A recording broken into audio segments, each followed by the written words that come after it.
Te puse, suena bien. ¿Qué es Portugal?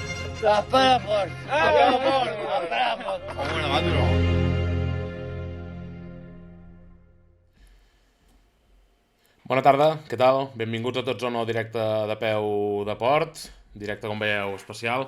Parlarem del Giro, on no hi ha hagut massa sorpreses amb l'arrencada. Tadej Pogacar i Maglia Rosa des de la segona jornada. S'han portat 3 victòries i no han mostrat símptomes d'habilitat.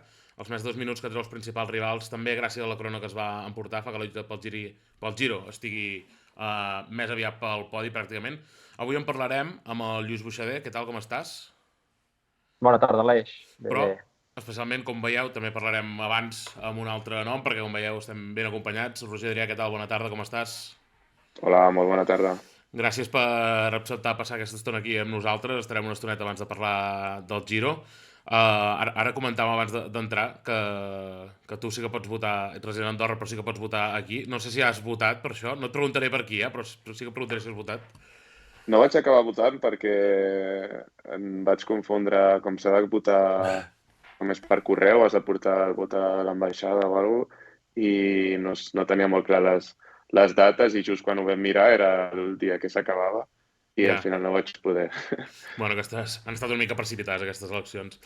Parlarem amb el Roger ara de ciclisme, no d'eleccions. Recordeu abans, per això, que ens podeu seguir a xarxes, a Twitter i Instagram som @peudeport, també a iVoox i Spotify penjarem el directe, també penjarem l'entrevista separada a Spotify per als que la vulgueu escoltar, i evidentment us animem també a seguir-nos aquí a Twitch, a fer-vos subscriptors, tot serà benvingut.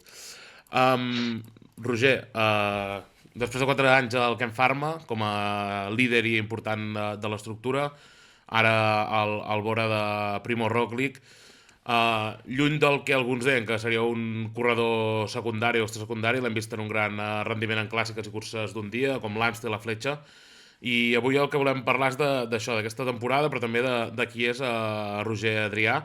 Per això el que et volia començar preguntant és com entres tu al món del ciclisme, perquè no sé si de ben petit realment volies ser ciclista o anaves per futbolista. Sí, jo en principi, el meu somni era ser futbolista professional i vaig jugar al futbol fins em sembla que eren els 15 anys. I, a partir d'allà vaig començar a provar el tema de la bici, primer una mica mountain bike i després ja ciclisme en carretera, i em va acabar enganxant, però sí, he de dir que el meu somni no era ser ciclista professional en un principi. Com tots els joves catalans, pràcticament. Quan diu que va ser futbolista, no refereix que jugués al Casserres o al Ban, sinó que va arribar a jugar a l'Espanyol. No sé si ets perico, Roger. No, soc culer. Però, al final jugava ja una mica, no per feina, perquè encara era jove, però, ja eren categories importants i una mica pensant en el futur. Molt bé, ho celebro que no siguis perico. Amb una entrevista, ara lligant amb el futbol, amb una entrevista volata de no fa gaire, no sé si era l'últim o penúltim número, deies que la satisfacció de guanyar el ciclisme és més gran que marcar un gol. Tu has aconseguit una victòria al Ruta d'Occitània el 22, i realment la reflexió està interessant en el sentit de que és molt cara una victòria al ciclisme, no? Exacte, és molt difícil d'aconseguir avui en dia en el ciclisme professional, i evidentment que hi ha corredors que guanyen quasi cada cursa, però les persones, els ciclistes més normals, diguéssim, al final és molt, molt difícil guanyar una cursa. Pots fer molts bons resultats i que se t'escapin les victòries, i al final, quan l'aconsegueixes, és una satisfacció gegant. Lluís. I just seguint amb això, moltes vegades això es parla a vegades amb els equips convidats que van a les grans voltes amb més l'objectiu de ficar-se en escapaders i ser protagonistes, sabent això, la dificultat de rematar la feina amb una victòria d'etapa, realment des de dins també es veu així.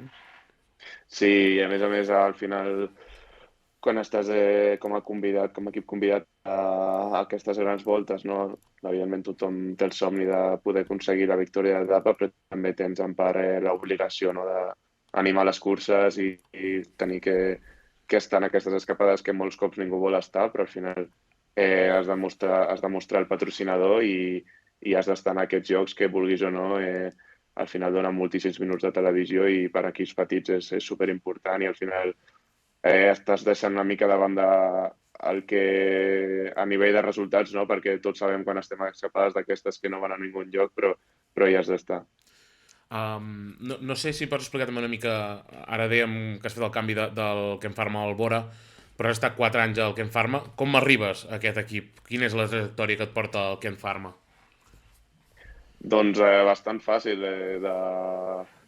De juvenil, el meu últim any de juvenil vaig córrer al Huesca La Magia, que en aquell moment era un equip que tenia com molt bona relació amb el Lizarte, que era un dels equips referents a nivell sub-23, i aquell any vam pujar diversos companys, entre ells el Jordi López, per exemple, l'Alex Jaime, que ara estan encara al Ken Pharma.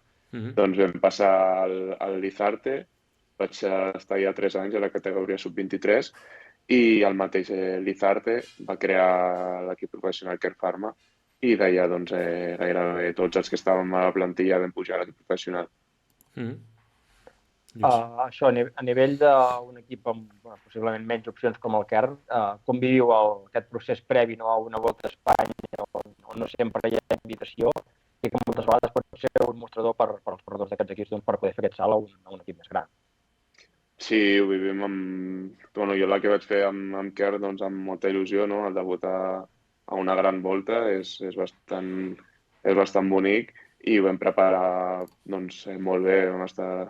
Des que vam saber que anàvem a convidats a la cursa, no sé si era març o febrer, por ahí, doncs ja vam centrar-nos una mica en el calendari i en arribar bé a la cursa, que al final era la més important per l'equip.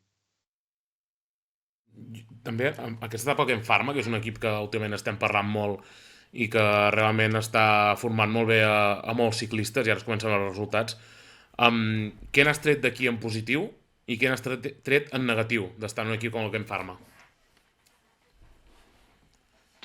No, en negatiu no et diria res, perquè al final crec que és un lloc on aprens moltes coses i m'ha portat moltíssimes coses, no? He crescut moltíssim i, vulguis o no, gràcies a ells i a ser un equip doncs, més petit, he après, per exemple, a saber buscar-me molt bé la vida al pilot i saber, no sé, llegir bé les curses, moure'm bé i després fas moltes amistats i coneixes gent que doncs, no sé, està molt bé, la veritat. No tinc res negatiu per dir. T'ha donat calla, doncs, de certa manera. I amb el canvi al Bora, en què es nota un canvi d'un equip humil, en certa manera, com el Ken Pharma, perquè, evidentment, encara que sigui una segona categoria, els pressupostos d'aquests equips no són astronòmics com serien altres esports, a un equip com el Bora, que cada cop té més múscul i encara tindrà més de múscul econòmic. Com has notat aquests canvis? Què has notat? Moltes coses, la veritat. Sí, és una infraestructura molt més gran, molta més gent darrere, molts més directors, entrenadors, nutricionistes, gent a l'oficina. És molt gran i al final notes com molta gent a sobre teu i que molta gent està atenta a el que fas i doncs molt pendents de tu. I per mi això és la gran diferència, no? Tota la gent que hi ha darrere i he comparat doncs, això amb un equip molt més petit, doncs al final els recursos econòmics que tens donen per lo que donen i al final no pots tenir tanta gent. Per cert, ara veig que el Rai Steel que ens ha fet una pregunta pel xat. Si algú més vol preguntar, que ho faci i recollirem les preguntes i les anirem incorporant. Però seguint amb això que et comentava, si em pots explicar una mica com va anar el fitxatge pel Bora, com contacten amb tu, des de quan tenien l'ull posat sobre teu i quin rol et van oferir i no sé si tu vas pensar gaire. Sí, doncs una mica passades les Ardenes l'any passat que vaig fer un bon paper amb l'equip, doncs van contactar amb el meu representant i a partir d'allà doncs, vam tenir unes converses i em va agradar bastant la seva visió del ciclisme i el projecte que tenien i no m'ho vaig pensar gaire i de seguida vaig decidir-me per el Bora. En aquest sentit que no t'ho vas pensar gaire, s'havia comentat, sobretot al principi de temporada, que potser era un error fitxar per ser secundari en un equip amb grans noms, on quan podria ser protagonista en un altre equip d'una categoria inferior, Però al final, tot i això, tu has acabat sent protagonista, jo crec, en aquest final de temporada de clàssiques. No sé si més del que esperaves, o està a la mateixa carrera les curses que t'han ficat siguent protagonista, o realment ja és el que t'havien promès, aquest protagonisme, no sé. Com t'has sentit amb aquest inici, amb el teu rol dins l'equip en aquest inici? No, al final entenc que la gent pugui veure molts noms i pensar que és molt difícil, no? Fer-te un lloc en un equip així de gran, però al final soc jo el que he de creure en mi mateix i jo sí que pensava que puc tenir un rol important i fer-me un lloc i al final és per lo que treballo i jo crec que ells també, quan vaig parlar amb ells l'any passat, doncs tenien una idea de mi que era un bon corredor per a aquestes clàssiques tipus les Ardenes i doncs no sé, jo he anat amb confiança a aquestes curses i he intentat fer bé i demostrar a l'equip que ho podia fer bé, no només per ara, sinó també pel futur.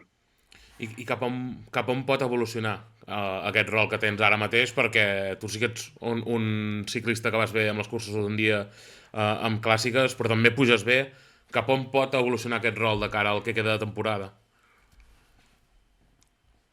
A mi m'agradaria doncs, tenir oportunitats, com has dit, de curses d'un dia, que penso que és on em desenvolupo millor i doncs, sempre he pogut treure doncs, el millor de mi, els millors resultats i a la vegada també crec que puc aportar molt com a gregari i crec que sobretot a muntanya puc tenir un bon paper, però al final és el que has dit, no? És un equip molt gran i gregaris tenen molt i molt bons, o sigui que al final t'has de guanyar el lloc i això és el que intento a les curses que faig. Et volia demanar, Roger, per professionals d'elit com vosaltres, que es mira tot tan al detall, com es viu aquest canvi d'equip a nivell del canvi de material, perquè també ho de bicicleta, de components, etc. Jo recordo que es menciona en el documental del dia més pensat el tema d'això de canvi quan fan el canvi per SRAM. No sé per vosaltres si realment hi ha que noteu alguna en aquest sentit, en aquests canvis. Sí, al principi, els primers dies, no? Jo m'acostumo bastant ràpid als canvis, és a dir, sobretot de bicicleta, de sabates i tal, no em costen gaire, però, per exemple, el tema de canviar a SRAM sí que era més raro, no? Perquè el funcionament de les manetes, dels canvis, és diferent a Shimano i és el primer any de la meva vida que no anava amb Shimano i al final tots els moviments no els tens superinterioritzats i als principis sí que se'm feia superestrany el tema de pujar a plat i aquestes coses, però al final és dur de sempre. A la primera setmana ja ho havia interioritzat i ara mateix ja no noto ninguna diferència. Sí, també t'ho comentava perquè després de la París-Niça, que Roglic potser no va tenir el rendiment esperat, també va ser un tema que es va treure a nivell de nutrició, que el tema de gels, barretes, també hi ha canvi. Jo crec que quan us porteu tot tan al detall, a vosaltres qualsevol petit canvi d'aquests us pot afectar, no?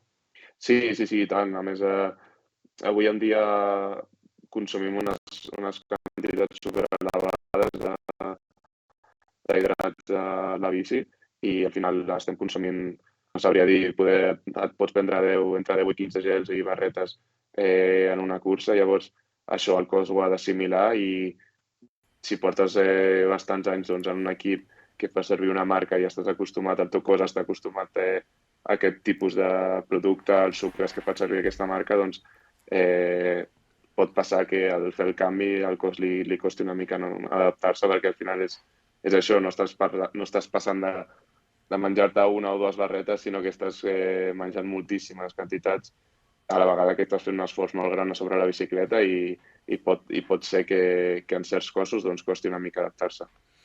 Parlaven que la infraestructura del Bora encara creixerà més perquè a partir del Tour, crec que serà, no? Que es canviarà el nom oficialment i serà Red Bull Bora Hansgrohe, el nom nou de l'equip. No sé què ens pots dir de com serà el canvi per l'equip en aquest sentit i especialment què serà el canvi per tu. Ho dic perquè no sé si tens por que l'arribada de més diners pugui qüestionar el teu lloc a l'equip en algun moment, que vulgui fitxar i prescindir de ciclistes.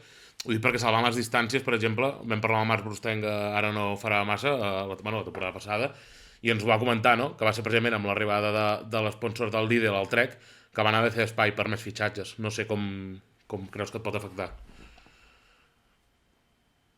Bueno, sí que crec que l'equip serà al final molt més gran, no?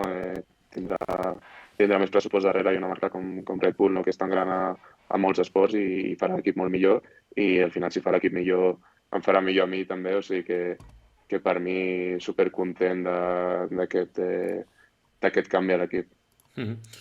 Notes la pressió afegida d'estar en un equip com aquest? No sé com portes aquest tema de la pressió. Sí, es pot notar en certes curses, no? Per exemple, a Itzulia, no? Que està amb Roglic i anava de líder, doncs és una forma de córrer totalment diferent. Al final tens que defensar un liderat a una cursa World Tour i lògicament a ells no els hi val una altra cosa que no sigui guanyar, així que la pressió és altíssima. Però bueno, cap problema, la veritat també penso que a vegades la pressió d'estar un equip petit on has de guanyar un contracte o guanyar aquest fitx i un equip World Tour també pot arribar a ser molt gran i a passar molt. Ja per parlar una mica més d'aquesta temporada, una curiositat, no has fet volta a Catalunya, sí que l'he vist algun altre any, però ja tirant cap a casa, com vas veure l'etapa berguedana? Ostres, va ser, des de la tele va ser super bonica, tota l'afició que hi havia. Recordo, no sé, em van donar ganes de córrer-la dintre de que els ports es veien superdurs, però la veritat que hi havia un ambient superbonic i bueno, em va fer una mica de pena no poder estar a la volta aquest any. Per què no hi va ser? Per l'equip va ficar el calendari aquest i ja sí, està? Bueno, perquè vam planificar córrer al País Basc en lloc de Catalunya i al final, bueno, per fer l'aproximació a Ardenes vam considerar que seria millor País Basc. Aquest Giro, l'equip també previsiblement és protagonista o pot ser protagonista, és el Daniel Felipe Martínez, el primer dels mortals d'Albora. Quines opcions li dones?